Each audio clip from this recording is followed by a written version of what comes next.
You've heard Caleb tell us about what's been happening in northern West Virginia over the last day or so. This is the view at I-70. This is at the Wheeling Tunnel. Here, what we're looking at is we're looking away from a tunnel. The camera is actually on top of the mountain that the tunnel is on. So as you look at this camera, you're looking into Ohio from West Virginia, looking across the Ohio River.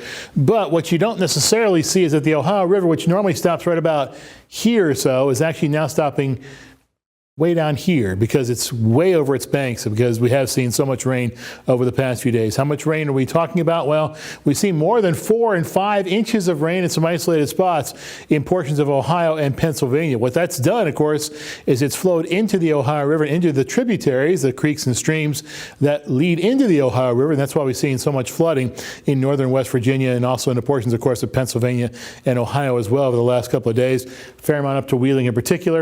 And we've also seen pretty good amounts of rain in our area as well, more than 2 and 3 inches in some isolated spots. So we are certainly prone to some flooding.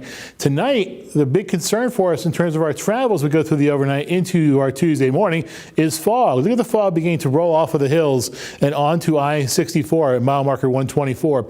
This will be a travel concern for us as we go through our morning hours. Won't necessarily be the rain, although a few more showers are going to make their way into the state from Ohio and Kentucky. You see them right here, fairly heavy too, over towards London. And they'll push off to the east and push into our area as we go through the overnight into our morning tomorrow in particular. And so our morning commute will not only be possibly foggy, it will also be fairly wet too. Doppler radar as we go out to the full regional view now. We see the isolated storms that are making their way into the region, and more of the same is in the forecast as we go through the next several days. Upcoming weather pattern shows that very nicely. Here the darker greens indicate the heavier rains, and that'll be over us as we go through our Tuesday evening. Possibilities there for some severe thunderstorms. We'll talk about that in just a second, but I do want to point out that as we continue to go through the next several days, we continue to see these chances for showers and thunderstorms. Thursday afternoon is another possibility for some strong storms. That's something that we'll be talking about as we go through the next day or two, but for right now, let's worry about one crisis at a time, I suppose. One area of heavy thunderstorms first, and one possibility for severe weather as we go through the day at a time as well. The area in darker green is possibly going to see some damaging winds as we go through the day tomorrow, and of course flooding, localized flooding, flash flooding too, are all possibilities as we go through the second day of the old traditional work week. How much rain are we talking about? Well, this is why we're talking about possibilities for flooding. You can see right here heavy amounts of rain are possible as we go through the next 48 hours according to the European model. 7-day forecast, high temperatures do drop back a shade, but then we begin to see some sunshine. We're finally drying out, Caleb, as we go into the later days in our extended forecast. And because of that, we are going to see temperatures really warming up.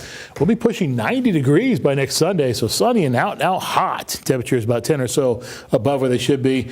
But I think, I'm not sure what you feel about this, but I think a lot of people at this point would trade the warmer temperatures for the wet conditions that we've seen over the past 48, 72 hours. Oh, I think so too, especially after dealing with last summer when we experienced that just brutal heat wave for the course of the summer. Right. I mean, 89 doesn't even sound that bad compared to that. No, we were in the 90s several times last summer, just about this time of the year. Now, Jay, real quick, we're seeing more storms and showers come through southern West Virginia now. Right. How's it looking for the places that have seen all this flooding up in the northern Panhandle and Wheeling? Well, the good news for them is that they'll get probably a little bit less rain than we will. It looks like the bulk of the storms are going to be in our neighborhood tomorrow morning, but there's more possibilities for them as we go through the day tomorrow as well. Jay, thank you so much. Appreciate it. And stay with us on News Watch at 11. We'll be back with more news and, of course, sports after the break.